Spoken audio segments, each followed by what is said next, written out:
one of the conspirators hanged. In Rome, Girolamo Riario responded with fury, and he marched on the home of the Florentine ambassador with 300 armed men intending to imprison him. Ultimately, the influence of the Milanese and the Venetian ambassadors stopped him. At his nephew's request, the Pope ordered the Florentine bankers and merchants in Rome arrested, but he was forced to release them, though they were still forbidden to leave Rome or send goods or money out of the city. Cardinal Raphael Riario remained in Florence under Lorenzo's control.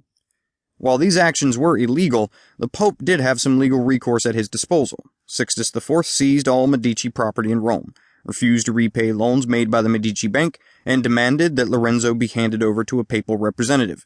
He also issued a bull of excommunication against Lorenzo and his allies in Florence, including the entire Signoria and military establishment. The bull of excommunication also ordered the immediate turnover of all properties belonging to the Medici family, the Signoria, and their employees to the church. Moreover, the document ordered the people of Florence to destroy the homes of the excommunicated and disgrace them within the city.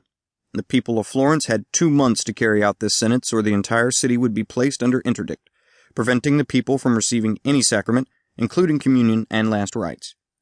The basis for these actions was a charge of sacrilege for the acts that followed April 26th, including the death of Archbishop Salviati. The Pope offered an indulgence to all who took up arms against Florence and encouraged everyone, including the other heads of state, to avoid social contact with the Florentines for fear of repercussions. Pope Sixtus IV went on to declare war on Florence with the help of Lorenzo's former ally, the King of Naples.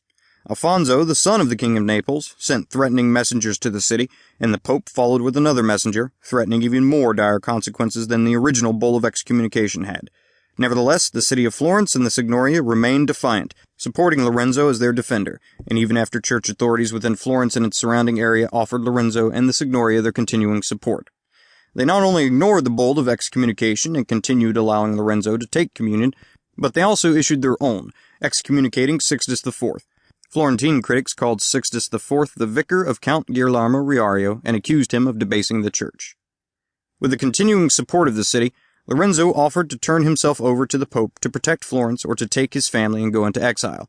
In response, the city appointed a 12-man guard to protect Lorenzo at all times and gave him a seat on the Ten of War, the committee designated to manage the campaign in defense of the city. He was the first and only man in Florence granted the right to an escort of guardsmen, and he would be surrounded by this personal guard, paid for by the city, until the end of his life. This was also only the second major elected office Lorenzo accepted during his lifetime. The first was the election to the Eight, the body that served as a criminal and political police force. He had resigned from the Eight following the Pazzi conspiracy. While church services continued in the city regardless of the interdict, Florence was a deeply religious community. Thus, the actions of the Pope certainly caused some anxiety among both the clergy and the people, particularly after plague struck the city again in 1478. Florence remained largely supportive, but anonymous postings appeared throughout the city criticizing the Medicis.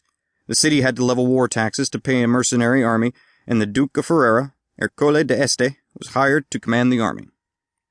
The army stalled throughout the battle season of 1478, retreating to winter quarters in November.